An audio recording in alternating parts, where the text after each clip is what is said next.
हरि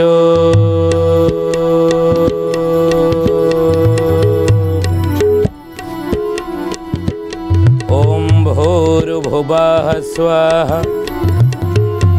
तत्सवितुर्वरेण्यं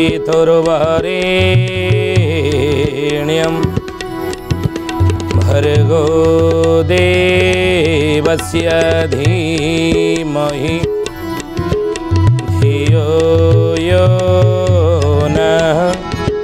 प्रचोदयात्।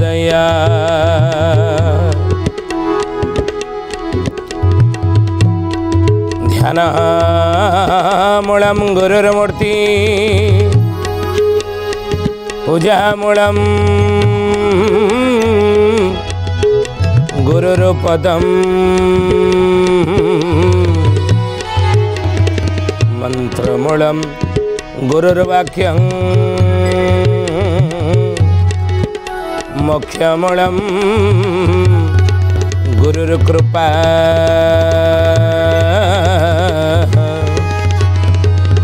मोक्षमूलं गुरुर्कृपा। बोलिए महापुरुष अच्युतानंद जी की जय। श्रद्धे जानी ज्ञानी गुणी मंडली आजिर मालिका वचन को आपण मानक स्वागत जनाऊँ। आजिर मालिका वचन रे आमे आलोचना करुचे कौन ना महापुरुष अच्युतानंदर शिवकल्प नवखंड निर्घंट मालिका विषय रे। से शिवकल्प नवखंड निर्घंट रे कौ पदर आलोचना करुचे ना महापुरुष कहते जे लक्षे वर्ष सत्ययुगर लोक मैंने बंचुले से अगस्त्य महामुनि अनेक वर्ष बंचिंट बोली महापुरुष मालिकार प्रमाण देइछन्ति। शिवकल्प नवखंड 142,000 वर्ष देह धरिण रहिले ज्ञान कटारिकी मुनि की बढ़ाई श्रीवत्स को टेकिदेले। अगस्त्य महामुनि जी चलुए चलुए जल समुद्र शोषी देते 7 समुद्र सी एत वर्ष किमिति बंचिले बंचिबा कथा आम आलोचना करुचे। दीर्घ आयुष किमिति लाभ करुले सोधेयानी आमे खाद्य बिना किछि दिन बंची रही पारिबा पानी पीवा बिना किछि दिन मध्य बंची रही पारिबानि कि पारिबा किंतु गोटे बिना खेल मात्र बंची रही पारिबा नाही। कौन तार ना कहले पवन पवन जो पवन भीतर को जाऊँगी बाहर को बाहर भीतर को जाऊँगी बाहर को बाहर यही पवन बिना खेल मात्र में बंची रही पारिबा नाही। जाऊना बर्तमान कुंभ मेला लगी प्रयागराज रे कुंभ मेला ये महाकुंभ प्रति 6 वर्ष रे ज्ञानीगुणी मंडली अर्ध कुंभ एवं 12 वर्ष रे पूर्ण कुंभ 12 वर्ष रे किंतु ये वर्तमान जो पड़े 144 वर्ष रे थरे ये महाकुंभ बुझे प्रयागराज रे। आज मध्य हिमालय नंदन मनरे ऋषि मुनि माने जोगेन्द्र ज्ञानेन्द्र माने अछंती जार आयुष होची 500 वर्ष 1000 वर्ष 5000 वर्ष से माने जीवित ही अछंती। वेदमूर्ति तपनिष्ठ जुगद्रष्टा जुगाचार्य ब्रह्मर्षि पंडित श्रीराम शर्मा आचार्य मोर गुरुदेव अखिल विश्व गायत्री परिवार गुरु तांकर जी दादा गुरु थे तांको गुरु से हिमालयर से ऋषि से हिमालयर तपस्वी अनेक वर्ष बंची गुरुदेव को दर्शन देते बतईले रे श्रीराम मु तोर 3 जन्मर गुरु थेली ये 4th जन्मर मु तो पाकू आसी बुझे 3 जन्मर सी गुरु थे ये वर्ष जीवन काल तांकर। तेणु आम आलोचना करते कौन ना कलिजुगे मनुष्यर आयुष कमी जाए कथा आम आलोचना करते कमी के ना 100 वर्ष एत कम वर्ष कहीं रहा कौन पाई ना कलिजुगर मनुष्यर प्राणशक्ति जीवनी शक्ति रहिला कौटी ना चर्म रक्त मांस रे जे प्राण अछि राम शेष कड़ी रे ध्यान बढ़िब जे काम शेष कड़ी रे ध्यान बढ़िब जे काम शेष कड़ी रे ध्यान बढ़िब जे काम। राम रे कलिजुगर मनुष्यर प्राण शक्ति आउ वीर्य ना आज सत्य जुगर लोकंर थिला सेति तो लक्ष वर्ष बंचुले ना त्रेतया जुगर लोकंर प्राण शक्ति थिला कोउडी ना मज्जागत प्राण द्वापर जुगर अस्थिगत प्राण किंतु कली जुगर मनीषर प्राण शक्ति मन रख दे कथा चर्म रक्त मांसरे रही किमी जानिबा ना ठाकुर घरे बसीचे हाथ जोड़ी धूप दीप लगेचे फूल चंदन देइचे हाथ जोड़ी आखि बंद करके प्रभु को ध्यान करुचे दैवात जदि गोटे मशा आसिक जंघ उपर बसी कामुड़ा एक कथा आम आलोचना करूँ कि कौन करवा आखि बंद कर हाथ जोड़ी बसवा ना कि मशा कामुड़े ध्यान भांगिब मशा कामुड़े ध्यान भांगिब मशा कामुड़े ध्यान भांगिब मशा कामुड़े ध्यान भांगिब जन्मांतर जोग जार थिब जन्मांतर जोग जार थिब जो मशा सामान्य गोटे जंघ उपर बसिक कामुड़ा बेलू ध्यान भांगी जाऊँ नुहे से तो से महापुरुष कहले प्राण शक्ति चर्म रक्त मांसरे रही नहीं तो से कलिजुगर आयुष कमिक होगा 100 वर्ष 100 वर्ष कलिजुगर मनीषर आयुष कम वर्ष बंचिले कि हे ज्ञानी गणी मंडली 100 वर्ष बंचुंट आम किए आज 100 वर्ष बंचुं जदि गोटे क्या भा कौटी गोटे आप देखुं बंचुं माने से प्रकृतिर नियम को मानिक चलुंट बोली खाइबा पीवा शोइबा आहार विहार संयमता से रही बोली हाँ से माने शतायु 100 वर्ष किए बंचुंट किंतु आयुष घटी गति 50-60 वर्ष पहुँचला 70-80 वर्ष अति बेसी घुसुरी घुसुरी जाऊे नुहे आजिकार लोक मैंने आम आ 70-80 वर्षर आयुष बा जीवन बा बयस रोग व्याधि सब मेडिकल को दौड़े तेणु निरोगी हो कलिजुगर कहीं रे ना बोली महापुरुष अच्युतानंद जहाँ मालिकार लिखिते आज प्रत्यक्ष रूप से आप प्रमाण नौना जहाँ घर को जातु देखिए जहाँ घर को पशिजे ता घरे कौन थाऊ न थाऊ टेबुल उपर मेडिसिन आप देखिए रखा घरे टेबुल उपर मेडिसिन निश्चित थुआई तेणु महापुरुष अच्युतानंद से कथा मालिकार लिखिले जे कलिजुगर से आयुष कमी कमिक आज होती मनीषर आयुष के 70-80 किंतु 100 वर्ष बंचा दरकार कलिजुगर केमी बंचा ताले बंचा केमी कलिजुगर 100 वर्ष अच्युतानंद महापुरुष मालिकार लिखिं कौन बोलिए महापुरुष अच्युतानंद की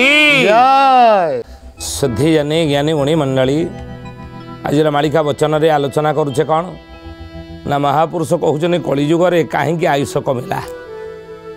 कलिजुगर लोकंर आयुष कमिला कहीं ना चर्म रक्त मांसरे जे प्राण अच्छी राम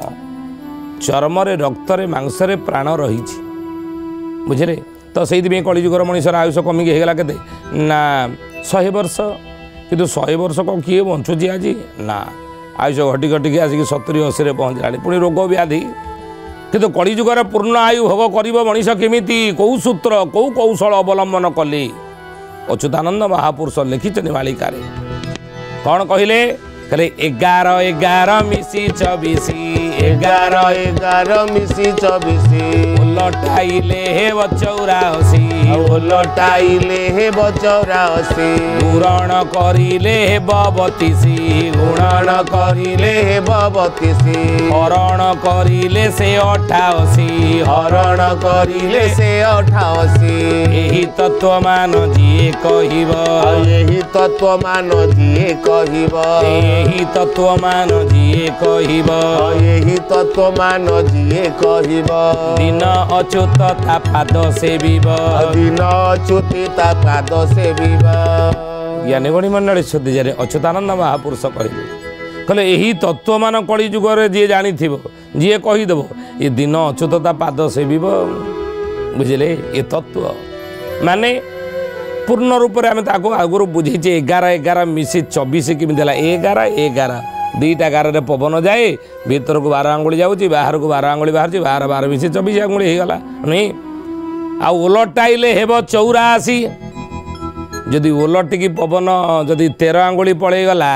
ताले पुणी कौन हम पुणी 84 लक्ष जनी बोली बोली बोली बोली बोली बोली शेष में पुणी मनीष जन्म पाइब नहीं ओलटाइले हेब 84 ज्ञानी मणि मन सुधे से कथा महापुरुष लिखिले मालिकार कहले बाबू रे ये प्राण पवन को कलिजुगर जी आयत्त कला ठीक रे नबा आनिया कला आपण माने जानिछंदी गोटे ठेकुआ केते वर्ष बंचे ठेकुआटी बंचे केते ना मोटे 8 वर्ष कहीं 8 वर्ष बंचे एते कम वर्ष ना गोटे मिनिट भितर शरीर को निश्वास प्रश्वास माध्यम पवन नवा आने से केते थर करे ना 38 थर गोटे कुकुर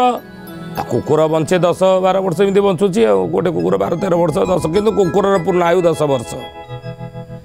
एते कम वर्ष केमी बंचला ना गोटे मिनिट भितर शरीर भीतर को पवन नवा आने निश्वास प्रश्वास माध्यम गोटे कुकुर केते थर करे ना 32 थर देखिए कुकुर एमती हुए कि शीघ्र शीघ्र पवन नवाणिया करे गोटे मिनिट भितर से 32 थर पवन नवाणिया करे शरीर भीतर को तेणु से से मोटे बंचला के 32 वर्ष ए बंचला केते वर्ष ना 10 वर्ष से भाई गोटे मांकड़ बंचे 11 वर्ष केमिति ना गोटे मिनिट भितर शरीर भीतर को पवन नवाणिया निश्वास प्रश्वास माध्यम से केते थर करे ना 29 थर गोटे घोड़ा बंचे केते वर्ष ना गोटे घोड़ा बंचे प्राय केते ना 35 वर्ष एते 35 वर्ष केमी बंचला ना गोटे मिनिट भितर शरीर भीतर को पवन नवा आने निश्वास प्रश्वास माध्यम से केते थर करे ना 19 थर किंतु गोटे साप केते वर्ष बंचे ना 1000 वर्ष मन रखते एक कथा गोटे साप बंचे 1000 वर्ष एते दीर्घ आयु केमी है से अधिका वर्ष केमी बंचला ना गोटे मिनिट भितर शरीर भीतर को पवन नवा आने निश्वास प्रश्वास माध्यम केते थर से करे ना मोटे 8 थर देखिए साप जो शोथ स्वर तार फुल संकुचित हम प्रसार संप्रसारण एवं संकुचित करे देहटा को सी साप निश्वास से दीर्घ निए से भाई गोटे कईच केते वर्ष बंचे ना गोटे कईचर आयु हूँ 2000 वर्ष नहीं एते अधिका वर्ष केमी बंचुची ना गोटे मिनिट भितर शरीर भीतर को पवन नवा आने निश्वास प्रश्वास माध्यम गोटे कईचटा केते थर करे ना मोटे 5 थर एथुर आम कौन जानले कहले ना पवन नवा आने क्रिया को जी जेते दीर्घ करिब सी सेते दीर्घायु हेब शतायु हेब पूर्ण आयुष कलिजुगे भोग करिब मन रखते कथा तो से परा ऋषि मुनि माने जोगींद्र ज्ञानींद्र माने संत महात्मा महापुरुष माने कलिजुगर लोक मान को उपदेश दे कही तुम निरोग जीवन यापन करने को चाहूच निरोग हो दीर्घायु होगा चाहूच कि यदि चाहूच ताले आसन प्राणायाम द्वारा आदि व्याधि निवारण आसन कर प्राणायाम कर प्रतिदिन निरोग रहिबो दीर्घायु हम प्राणायाम कि अनेक प्राणायाम रही आसन मध्य अनेक रही प्राणायाम मध्य रही यही कथा को महापुरुष हाड़ीदास सुंदर भाव में आलोचना करिसेंती मुखरे रेचक 16 गोटी मात्रा नासा पुड़ारे 32 चक्षु 64 कुंभक तलरे 8 गोटी मात्रा कर्ण 8 गोटी मात्रा कर्ण हे सुजने 8 गोटी मात्रा कर्ण 8 गोटी मात्रा कर्ण हे सुजने 8 गोटी मात्रा कर्ण हे ज्ञानी गुणी मंडली शुद्धि जने महापुरुष हाड़ीदास लिखिछन ये पद कौन कहले कहले मुखरे रेचक 16 गोटी मात्रा ये मुखरे पवन केते खंड रही ना 16 खंड पवन बुझे महापुरुष लिखिछन आम कहून कौन 16 खंड पवन ना मुखरे रेचक 16 गोटी मात्रा नासा पुड़ारे 32 कहले 32 नाकरे 32 खंड निष्प्रवन पवन सब भाग कर कौटी 49 पवन ना कौटी केते खंड पवन रही कहले बाबू रे ये मुखरे हूँ 16 गोटी मात्रा आपड़ देखिए जगन्नाथ महाप्रभु रथर चक संख्या केते 16 नहीं तो सही भाई महापुरुष जगन्नाथंकर बड़ भोग केते 16 सही भाई जगन्नाथ महाप्रभुंकर आपण श्रीक्षेत्र धाम जीवे नीलाचल क्षेत्र पुरी आ से पुरी रे रही कौन मुक्ति मंडप श्रीमंदिर बेढ़ा भर रही मुक्ति मंडप से मुक्ति मंडपर खुंटी संख्या केते 16 नहीं महाप्रभुंकर पुरी रे जो प्रभुंकर सेवक रही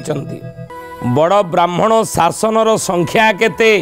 ना 16 शासन नहीं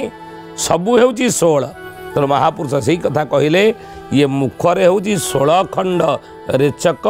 पवन रही पवनर संख्या मात्रा हूँ 16 नासापुड़े 32 नाकरे 32 खंड पवन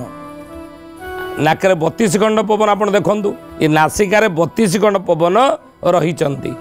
देखिए चालुणीर फोड़ कईटा गाँ गंडार जो चालुणी कौन करती ना चलाती मुग बिरी कोलथ नुई धान से चालुणीर फोड़ कईटा 32 आउ मार जरायुर आकार केते ना 32 आंगुली से भली आमर दांत केते 32 दांतर संख्या मस्तक थरे घूरिले केते थर केते आंगुली घूरे 32 आंगुली नहीं तो महापुरुष कहले नाकरे 32 खंड पवन रही बोलिए महापुरुष अच्युतानंद जी की शुद्धि जनी ज्ञानी गुणी मंडली अगस्त्य महामुनि 1,40,000 वर्ष जीवित रही इति वर्ष किमि मनीष जीवन धारण कर रही पार महापुरुष कहले बाबू रे आउ कौन ना चक्षु 64 कुंभक तलरे 8 गोटी मात्रा करने ये चक्षुरे हूँ 64 खंड पवन बुझे 64 कौन आपण देखु हरिहाट रे ब्राह्मण बसंती केते जन 64 जन नहीं हरिहाट ब्राह्मण संख्या 64 से भली महाप्रभुंकर व्यंजन संख्या केते ना 64 आउ पुराणा टंका केते पैसा ना 64 पैसा 16 अणा नहीं महापुरुष से ही कथा लिखिले मालिकारे कि हाड़ीदास महापुरुष कहले चक्षु 64 कुंभक तलरे 8 गोटी मात्रा करण ये कथा महापुरुष लिखिले ये कथा को महापुरुष लिखिचंदी शिव स्वरधर कि जशवंत दास कहले कथं प्राणा स्थिते वायु देहे किं प्राणरूपकम तत्वेषु संचरेते प्राणो ज्ञायते योगी भी कथं पचारुचंदी पार्वती भगवान शिव शंकर को कहले हे देव देव महादेव हे शंकर हे पतिदेव मोर मते कहंतु किमिति पवन ये शरीर भितर प्रवाहित हेउछि केतेबेले केते पवन प्रवाहित हेउछि हे प्रभु मत टिके बतई दियंतु भगवान शिव शंकर पार्वती की बुझेले कौन कहले कहले काया नगर मध्यस्थ ये मारुत क्षितिपालक हे पार्वती ये काया नगर मध्यस्थ ये शरीर हेउची काया ये काया नगर ये गोटे नगर ये नगर रे बसवास करुची किए ना मारुत क्षितिपालक यार पालक किए यार पालक अर्ण नुह यार पालक पानी नुह आर श्रेष्ठ पालक होजन कि ना आर पालक होजन मारुत क्षितिपालक मारुत कहले पवन पवन होउची आर पालक आउ भोजने वंचने चैव गतिरिष्टा दशांगुल कहले हे पार्वती ये शरीर भीतर जो पवन जीवा आसिया करुची भोजन कला बेले माने खाइला बेले आउ कथबार्ता कला बेले समान पवन शरीर भीतर जीवा आसिया करे नाही ना केते जाए मते टिके बुझे कहतु भगवान बुझौचंदी साधारण लोक मन रखते कथा या बुझा दरकार शिशु अनंत पटामड़ा पर लिखिं ये कथा शिशु अनंत कौन कहले कहले बाबू रे से जल और माछ हूँ किए ना पवन ये पवन कहीं हंस तत्व तोते कहवा बुझाई शुण रे कुमर मोर अनामिकापुर बाहरी पड़े थिबे तो 3 कुंभार ये अनामिकापुर पुरु 3 कुंभार ब्रह्मा विष्णु महेश्वर ये बाहरी तेणु महापुरुष शिशु अनंत कहते से हंस तत्व कहले पवन तत्व तोते बुझे कहूँ हे बारंग शुणीन आ कली जुगरे न बुझे मूढ़ नर आपको बुझीपारे ना साधारण मनीष बुझीपारे ना ताले पवन शरीर भितर केते जीवा आसिया होची ए सेइदि महापुरुष कौन कहले बोले अरसिक जानिब कि रसिकर अस्य पंडित शास्त्र वचने हड़ करे हास्य हड़ करे हास्य बाबू हड़ करे हास्य हड़ करे हास्य बाबू हड़ करे हास्य अरसिक जी से कौन जापर रसिकर रहस्य जापर ना जी अरसिक आउ बेंग कि जानिब जड़े पद्म बिकसिले हरि कथारे कि पशु हृदय तरणे हृदय तरणे बाबू हृदय तरणे हृदय तरणे बाबू हृदय तरणे पुष्करिणी रे पद्म फुटिले जमी व्यंग किसी जानीपे ना से हरि कथारे कि पशु हृदय तरले पशु जी हरि कथा भगवत कथा ता आगे आलोचना कले ता हृदय कन तरलिब ना गोविंद कथा हृदय गते न पशे पुलक आनंदे जेबे बा पशे हृदय नयनु अश्रु ता नजरे अश्रु मनीष भितर पशिले भक्त भितर पशिले प्रभु कथा ता आखिर लुह बाहर जड़े पशु भितर भगवत कथा पशि पार ना आउ ता हृदय मध्य तरलिब ना प्रभु कथारे ज्ञानी से भाई ये पवन तत्व पवन को जी आयत कर पवन को जी ठीक नबाणिया कर प्राणायाम क्रिया को ठीक करें सी दीर्घायु हेब निरोगतार सहित बंचे बोली महापुरुष अच्युतानंद ये उपाख्यान कही शिवकल्प नवखंड निर्घंटे ये दीर्घायु हबार ये हूँ गुप्त रहस्य बुझे शुद्धि जने ज्ञानी गुणी मंडली आज समय होती तो आसतु बाणी की विराम दबा से प्रभुंकर नाम नहीं जय अच्युत जय अच्युत जय अच्युत बोल रे जय अनंत जय अनंत जय अनंत बोल रे जय अच्युत जय अच्युत जय अच्युत बोल रे जय अनंत जय अनंत जय अनंत बोल रे मन बोल रे जगन्नाथ बोल रे मन बोल रे जसोवंत बोल रे बोल रे बलराम बोल रे मन बोल रे बलराम बोल रे जय अच्युत जय अच्युत जय अच्युत जय अच्युत बोल रे जय अनंत जय अनंत जय अनंत बोल रे जय अच्युत जय अच्युत जय अच्युत बोल रे जय अनंत जय अनंत जय अनंत बोल रे शुद्धि जने ज्ञानी गुणी मंडली आज पे आसतु बाणिक्य ठारे विराम दबा पुणी आसंता अध्याय भेट हेबा रहुचु हरि ओम शांति शांति शांति सर्वारिष्ट सुशांति भवतु।